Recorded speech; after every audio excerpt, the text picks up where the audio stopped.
Hey guys, we are doing a fan requested video. No, so we've done a real talk, me and Gemma together talking about Gemma's story, but we kind of had to cut it halfway because I had to go for one-to-one call as well. And so, but yeah, I mean, we thought we would do a part two and go further beyond the things that happened with her, and also being able to relate some of our stories together as well.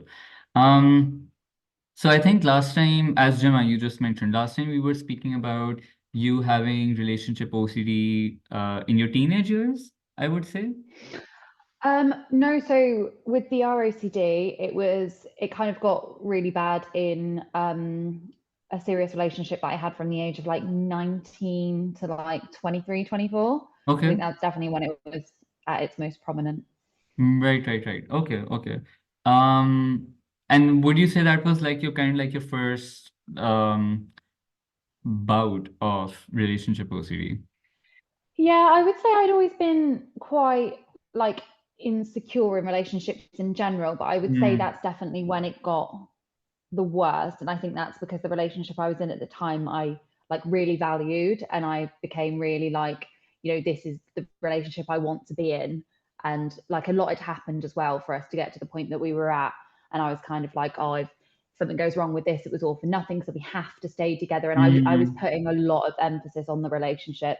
And as we know, when you have OCD, as soon as you try and put a lot of emphasis on something being like completely important and like the most important thing in your life, that's where it goes, that's where it latches, because of course. it goes after the things you care about the most. Yeah, yeah, anything that you make like the focus of your happiness, that oh, my 90% of my happiness is being derived from this one thing, obviously Mm-hmm. automatically it'll go on to that. All right, so right, so at that time, like were you getting starting to get an inkling of that maybe your whatever fears or anxieties showing up is a little more than just that, or were you still, completely unaware? Definitely, yeah, that's definitely the stage with OCD that I started to look into it. And I wasn't diagnosed at that point. I wasn't diagnosed until Mm, the year before last. But I started looking into it a lot at that point, reading all the reassuring statement books of "You're not your thoughts," etc., etc. I don't want to talk too much about that part because I spoke about that in the last yeah. video, just as we ended it. But yeah, so that's when I really looked into it. And then that's when the relationship broke up. I kind of went on to ROCD, started like latching on other things. So my relationships with my family, with friends. But I would say that's kind of when it petered out for a while. There wasn't anything that it was kind of latching to massively for a little while at that point. Mm. Um, and the next thing that got me after that was like moral related fears. So I had quite a big like fear of, I think I've spoke about this before a long time ago on the channel, in one of our real talks, but I started worrying about everything being fair all the time. And if things weren't fair, I would feel like a really bad person. So I remember telling you guys about this before with like when I was dishing up dinner for me and my daughter, like I would have to make sure she had like the nicest looking food, and like Oh, if there like okay. something was a little bit burnt, I would have to have that part. Okay, I Or don't remember that. if I think it was ages ago. It was like when I Okay. first did a real talk with you guys, I Yeah, think I yeah. mentioned it. But like if I spent money on myself, I would have to spend money on her. Like if I bought myself something for £20, I would have to then spend £20 on her. Like I Oh started no. it, it got really bad. It got really like, and that was definitely like looking back on it, that was definitely like a fear of being a bad person, like kind of It's fear. so this is And like, I mean, I think like because for me, like these like relationship OCD and being like a fair and just and I don't know, honest and whatever kind of things you want to attach to it, those were very tied in together as well. And I think that like for up till my early 20s, I would say, I think I was convinced that my insecurities or my fears or anxieties were either coming from number one, just being a sensitive person, right? Or like since births. And then also like although I've never like super been into horoscopes and whatnot, but I'm also a Pisces. And then everyone has also been like, oh, Pisces are always like, really sensitive and emotional and whatnot. And I'm like, I guess like I mean there's some predisposition to that. But then, Yeah. also then in my head, it was like, oh, maybe it's my past experiences or childhood experiences and things like that that make me feel that way. So Hmm. it also then becomes like a self-fulfilling prophecy that way, and it becomes a very adopted identity situation of like, oh, this is who I Hmm. am as a person, and so I guess this is how I am supposed to feel in every situation. And even in situations where I wasn't particularly feeling too emotional, in my mind, I was like, maybe I should be. And then I was trying to tap into some Hmm. emotional thingy as well. Um, and Yeah. especially when I became quite emotionally numb and completely like Yeah. stone faced. The one of the reasons that was bothering me as well, it wasn't just that, oh, there's an absence of emotion, but it was also that, no, but I'm supposed to be the emotional one, and I'm not having any emotional reaction to things. So then it was an added layer of Yeah. this is what's supposed to be there. So and that's where then like moral scrupulosity and that stuff also then kind of like start to play a part. But yeah, I mean, little things like that. I mean, there were like some like crazy things like that for me as well. Tiny little things where I was like, oh, this will make me a good person or this will make me a good friend. And I was like really Hmm. obsessing over those things. So yeah, I mean, it's wild to think how much it can, focus on these tiny little things. Yeah, it is. It is really like when I look back on things like that, I'm like, I just don't understand how I lived like that for so long because it was literally my whole life. Like my whole life, I've lived like that, and I You know just what find else that I've thought really about? crazy. I don't know What? if you would have done this, but what I've thought about is also that, when people are like, I don't know, splitting a burger or something, Hmm. or they're, I don't know, like splitting a chocolate, and then Hmm. I think it can even latch on to something as small as that because I remember having certain instances like that where I was like, okay, we have to divide it equally, and then trying to make Hmm. sure, and then always giving the bigger piece to the other person because it's like, I don't want to seem like the jerk who's like, oh no, Yeah. I want the bigger portion. So Hmm. that thing as Yeah, well. I mean, I suppose there is an element of that that is, again, like a lot of people would do that. People without OCD would do that. If Yeah. someone was sat with them and they split something, Yeah, they yeah. would go, "Oh, you have the bigger piece," because we all do have that like social decorum Yeah, as yeah. well as yeah, but with OCD, it's more severe in the fact that if you don't do it, or like you get a thought immediately, like I have to do this because if I don't do that, I'm a horrible person. They're Yeah, going to think, yeah. oh, I can't believe they did that, and Yeah, so as with everything, it's like it's part of normal life, but it's just so accentuated for us. of Like course. all these things are things that people do that don't have OCD. We just do them to an extreme because we're so irrational about them. Um, but yeah, so at that point, I was working, so I was managing pubs and I worked like every weekend. And my daughter's dad didn't work at the weekends, he worked during the week. So I was having my daughter during the week, and he was having her at weekends. And I got really heavily into drinking to the point where I'd finish work and then I'd be drinking really heavily, taking recreational drugs, wake up the next morning having to go into work still in a state. And I did that for quite a period of time because I just wanted to feel completely numbed. And it definitely did that. Whenever I was drinking and things, I would feel like good at the time, and that's probably the only time I did ever feel good. So that went on for quite a period of time as well. I think that was like a coping mechanism. It was only really when I stopped doing things like that that it really started to hit me again. Yeah. Because I think when you're kind of using drugs, alcohol, things like that, like you don't realize at the time that it's making you so much worse. And then when you stop it, you're like, oh wow, I really am like bad, and then because of that, that's why people then go back to doing it, because they're like, well, I can't deal with all these Yeah. emotions that come up now from trying to not do that. um so I went through a stage of then trying to like not drink and just like focus on working on it, and Did but it was anyone just getting ever worse and worse. did anyone ever point Sorry. that out to you at that time that, hey, I think you're maybe overdoing it a little bit or something? um I don't think massively. I think I was really good at like disguising it. I Mm, think because I was like staying at the pub that I was working at the weekends, because I was finishing late, starting early. Like no family really saw me around that time.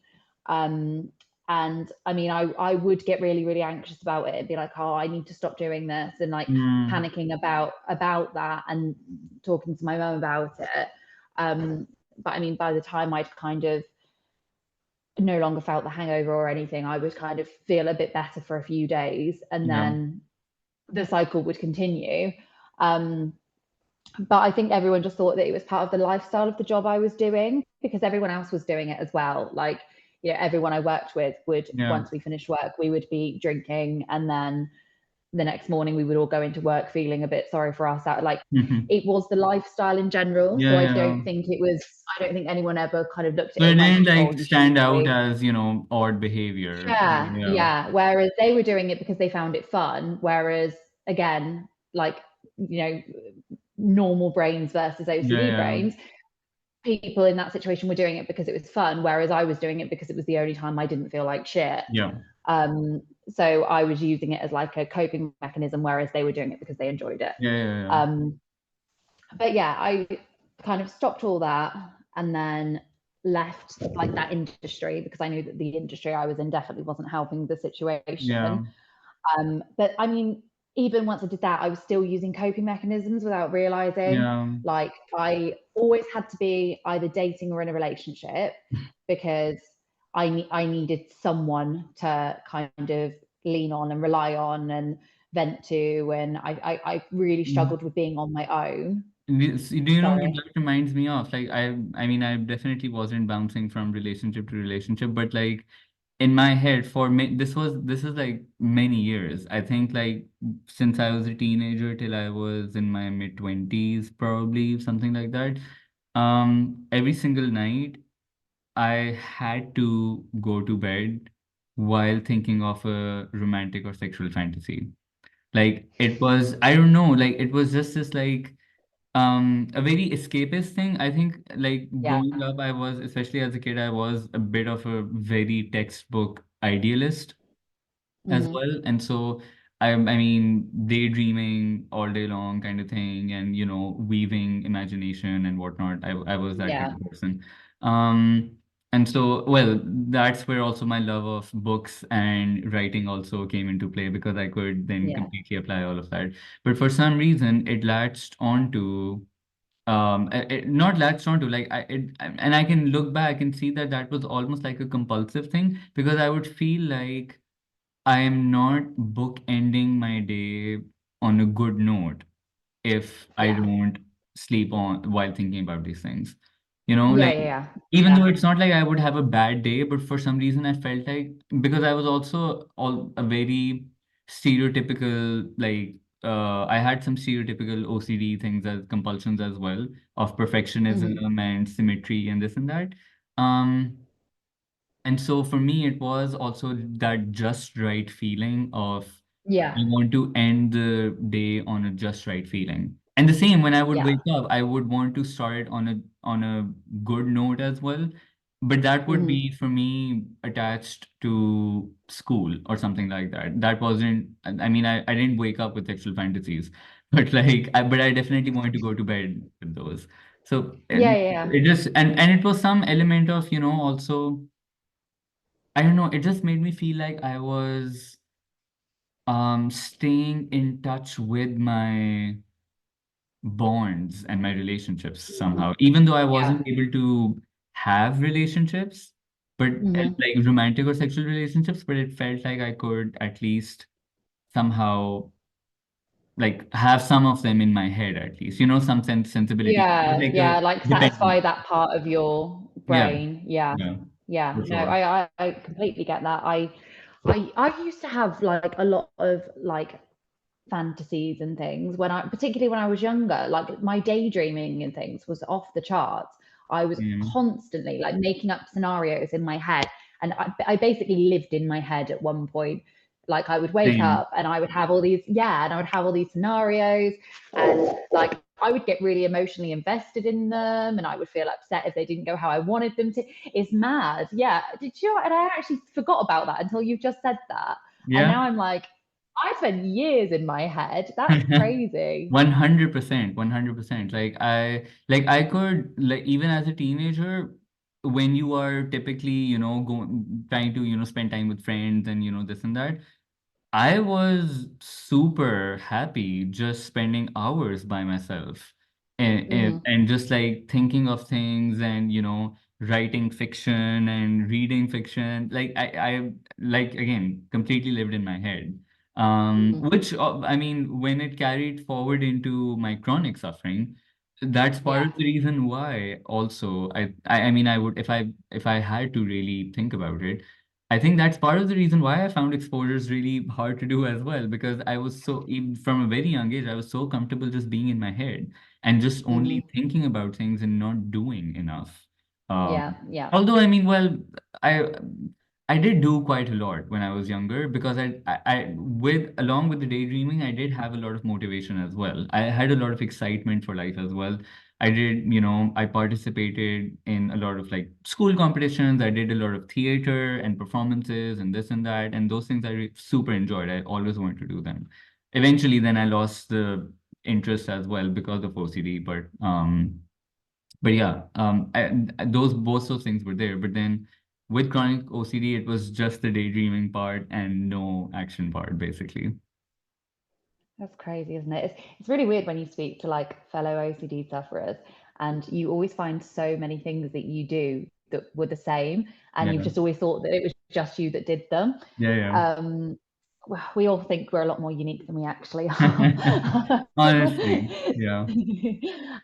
So right, where was the next part of the story?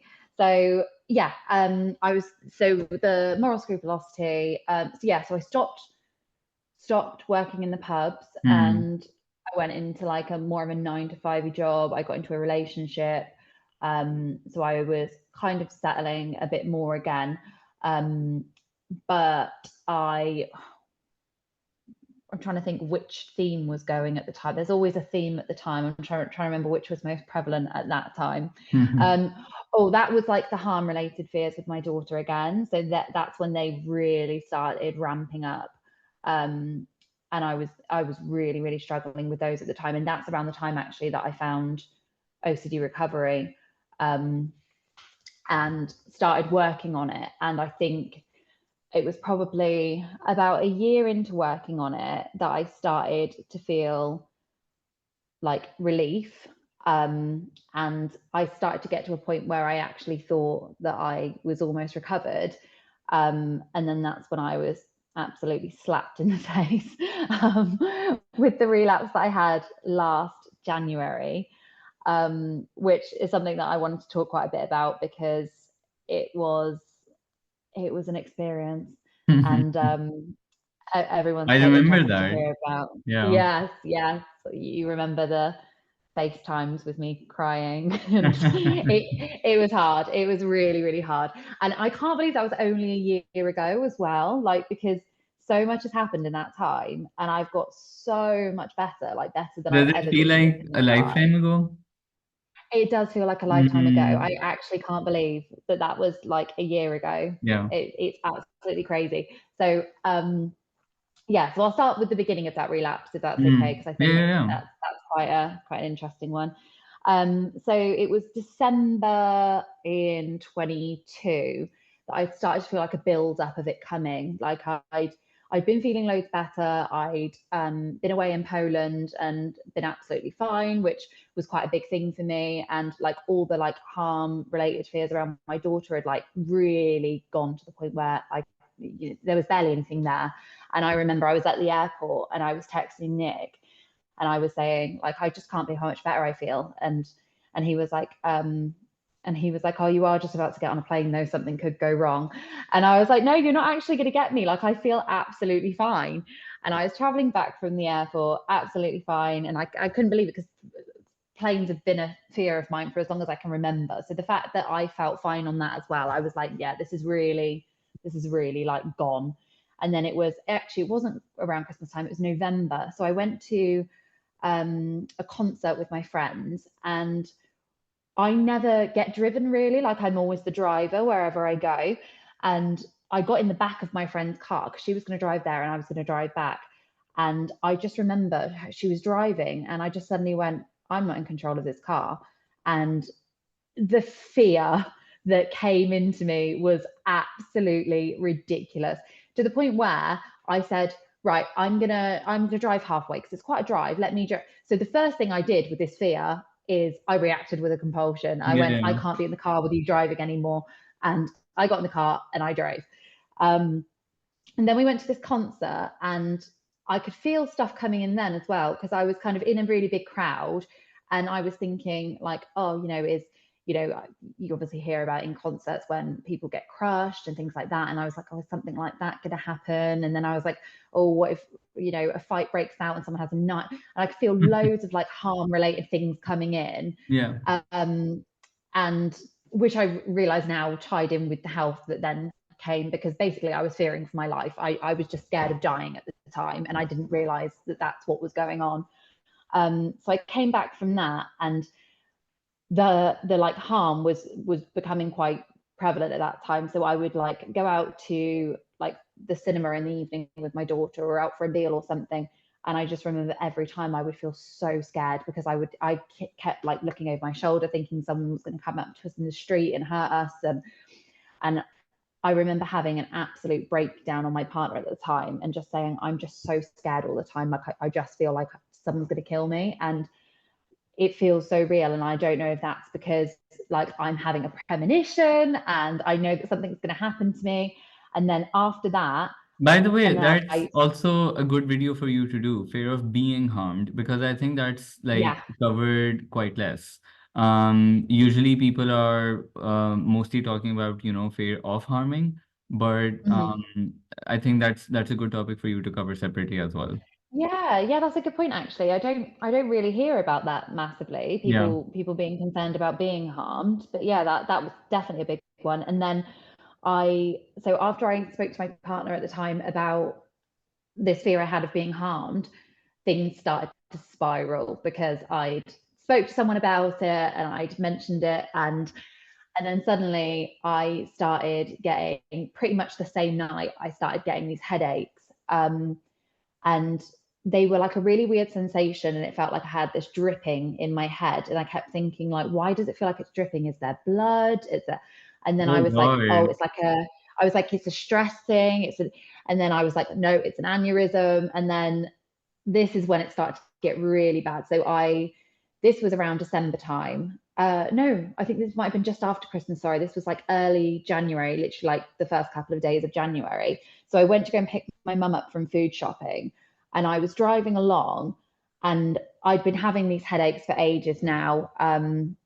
But I was driving along, and I suddenly had this weird sensation that I was trapped in my own brain and that I was just going to be sat in there forever. And I, I don't know what happened. I went into the biggest panic attack I've ever experienced in my entire life. My head felt like it was in a vice. My chest started tightening. I was getting shooting pains up my arm. I was going, I'm having a brain aneurysm and a heart attack at the same time.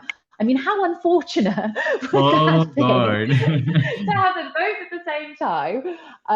So I somehow managed to keep driving and got into this car park to pick up my mum. And I was on the phone to an ambulance. My Imagine, daughter by was in the the way, car next. imagine in that moment you would Sorry. have been like, oh, what if while having an aneurysm and heart attack, I also kill someone with my car? Like on top of all of Could that. you imagine? I can't believe I'm even laughing. It was so difficult at the But I remember time. hearing about that. I remember hearing about that and I remember how bad it was. Yeah. It was, yeah. I mean, this is how bad it was. I have always been really good at hiding the way I feel in front of my daughter. Like, I'm so good at covering it up. I can fake it so well in front of her. Same. She was in the car next to me, and I was on the phone to an ambulance telling them I'm dying, because even in front of her, I could not fake that. It was so, so real in my brain. Yeah. And then my mum came out of the shop that she was in, and I was laying on the floor of a car park saying, I'm dying. And I gave her the phone, and I actually said, this is again how convinced I was. I said to her, because I'd been telling her about these headaches and things, and I was like, oh, I think there is something wrong. While I was laying there, I went, I knew something was wrong, because I thought I'm dying, and I Yeah, knew it was going to yeah. happen. Anyway, safe to say I didn't die. The ambulance came, they got me in there, and I was laying on the bed, and I was shaking so much that I was jumping up and down on this bed, and the guys were like kind of like knowingly looking at each other when I was doing it, and I was like, what is it? What's happening? And they were like, oh, it's just the adrenaline leaving your body from the panic attack that you've just had. And I was like, no. I was like, that cannot be a panic attack. And they were like, yeah, it was a panic. And I couldn't believe it. I was so shocked. Can you And imagine, by the way, relieved. how many people, even like who don't have OCD, how many people Yeah. with panic attacks are calling like an ambulance, and it's like, oh, they think they're dying or something, and it turns out Mm-hmm. it's, I mean, I of course, actually it's asked just a them. panic attack, but it doesn't feel like it's just it in Yeah, that yeah, moment. yeah, It's yeah. more than that. Yeah. I asked them, I said, like, does this happen to you often? And they were like, you wouldn't believe it. Like, every Yeah, shift yeah. we were on, it happens at least once. I'm And I sure. was like, I feel so bad because I feel like I'm wasting their time, but also I Yeah. had no idea. Like, I And had then no guilt idea. kicking in. What if like they had to reach someone else and they came here and that person has died? I can't win. And then God, yeah, so yeah. that was the beginning of it for me. Like that seems like that was like the big, like perhaps ending Mm, to it, but that was the beginning. So I developed panic disorder. I ended up seeing private MRI consultants because I thought that there was something wrong with my brain. I thought that there was a problem with my heart. I was at the hospital every 2 minutes having ECGs because I had this. The side of the whole left side of my body was numb for like 3 months, mm. and like the Oh, physical sensations mm, were unreal, like nothing I've ever experienced. And yeah, that's when you told me to reread the Paul David book. Um, and I was in like a severe state of like DPDR at that time, like nothing felt real. And oh god, it was so extreme. Like I genuinely can't yeah. believe it. Like when I look at it, I'm like, how did I like just By the you just way, live through it, don't just you? just out of curiosity, in all those like tests, medical tests and stuff that you were doing, like, was there any was there any information that came from it at all? I had OCD. That's about all I got. Because I mean, so I mean, like I'm imagining that someone, let's say someone who thinks that there's something wrong with their body and they get a blood test done, it comes Mhm. out that, oh, they don't have anything wrong, but only that, oh, maybe you're low on calcium or something like that. Um, So the only no, so I literally had they couldn't find anything whatsoever. There was nothing at all. They nice. just kept telling me how healthy I am, and I was like, no, I'm not. I'm seconds away from death, actually. Um, One thing I did manage to stop myself from doing though, and I do wonder now looking at it whether I stopped myself from doing it because I refused to do it because I thought it was compulsive, or because I was actually scared I was going to make it worse, and I was avoiding. I then started avoiding doing that. So basically, when I was speaking to an MRI consultant, he asked me all my symptoms, and I told him the strange array of symptoms I had, and he went, "Sounds a little bit like anxiety to me." And then he said that he would be happy to give me an MRI because obviously it's private. They're going to, but he would be calling it a reassurance scan. And I went, oh, I don't know if I can do that because it's called a reassurance Yeah, scan. Like you're calling me out there. literally, literally. Yeah, but so I would have probably had it, but then he said, what might happen when I give you this scan is I might find an aneurysm, and it could be in there, and it could probably happily be in there until you die, and then you die from something else, not from the aneurysm. However, you're then going to know about that, and you're going to have to live the whole of your life knowing that there is an aneurysm in your brain that could burst. And that actually put me off having the MRI, because I thought, I don't think I could live with that information. Yeah. By the So I way, guess I actually avoided it. I'm actually really happy you like in all these instances you had like good and sound help, because usually people Mm-hmm. are like, no, we have to get everything checked, and oh, like get this Yeah. done, get that done, get this test and whatnot, and it just like becomes like an endless cycle. Oh Oh. no, I had the opposite experience. I actually had so many medical professionals telling me to man up, which I was surprised about. But Yeah. so when I was on when I was on the phone to the doctor about my numbness, and I kept saying, like, I think there's a problem with my heart. I mean, at the time, I thought she was really mean, but now looking back, I'm like, thank God she spoke to me the way she did. She was going, "You're 29 years old. I'm not going to bring you in and keep checking your heart when I've got 80-year-old patients who actually have problems with their heart." She was like, "It's quite clear that you're anxious."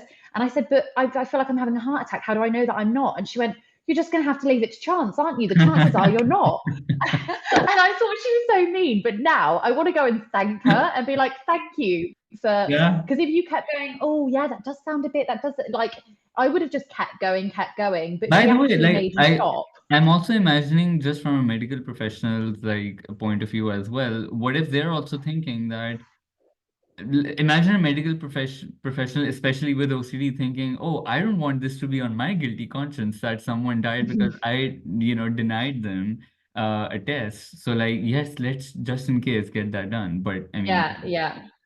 I mean, yeah, heaven forbid they have OCD as well, yeah, and something exactly, happens to someone on their watch. exactly, Um, but yeah, that was quite an experience. And then it got to the point where I was becoming so convinced that there was something wrong with me and that no one was listening to me, that I started thinking that I was going crazy. And I remember, so I took my daughter into the hospital when she twisted her ankle, and I was really struggling. I was on the phone to Nick at the time. I was going outside literally every 2 minutes and phoning Nick or sending him a voice note and just going, "I just can't be in here. Like, I don't know what to do." And he was going, "Well, what are you going to do? You're going to leave and not check your daughter's ankle? Like, obviously you have to go yeah, in." And I was sat there, and I just suddenly heard my name, but like a whisper, and looked around, couldn't see anyone. And I flipped it. I got up and I was like, "Whoa," went outside, called Nick, and I was like, "I'm hearing fucking voices. I'm hearing voices. I am losing my mind." And he was like, "Right, you need to calm down." He was like, "You are literally just losing it." Like, and I was like, I know I'm losing it. It was really bad. And that's actually the picture that I took of myself in my kitchen, where I'm like going like this and I've got like tears streaming down my face. I've sent it in the group yeah, chat yeah. before and been like, that I sent that to Nick after that experience, because I'd managed to, I stayed at the hospital. I managed to avoid going to my mum's house afterwards, which I wanted to. And I sent him that picture. And yeah, that was probably one of the worst days with it. Um, but yeah, on a more positive note, so what I started doing, so we've got to go negative first, sorry. So I basically moved into my mum's house at this point because I was so scared that I was going to die in my sleep and my daughter was going to find me. So I basically moved into my mum's house because I said, if something happens to me in my sleep, then you'll be the one to wake up and find me. Also, by the way, another good topic to cover as well, because I know someone who has this fear that they will die and people will find them, and they find that very Mm-hmm. embarrassing and very Yeah. shameful as well. So another good topic to Mm-hmm. do as well. By the way, Gemma, I also have to leave in like 5 minutes. So I mean, maybe we'll have to do a part three, maybe. I don't know. I was going to say, we've probably got enough for a part three at this point. Maybe, but that's good. That's good. That means we have a lot more content to talk about. But like we can also like cap it up at this point as well. Where you're at your Sure. mom's house and feeling like you'll die in your sleep, and then carry on like into a part three with us. But yeah. Yeah, I think that's a good idea, because I definitely have, because then with the part three, we can kind of go into what I did to get to where I overcome am this. now. Okay, So okay. yeah, Yeah, yeah. Then that's like a separate tangent completely. Okay. yeah, So, well, I guess maybe then we can stop here. Guys, stay tuned. This story is to be continued. Maybe next week, I guess. We'll set up another time. But yeah. episode number 3 of What Did Gemma Do?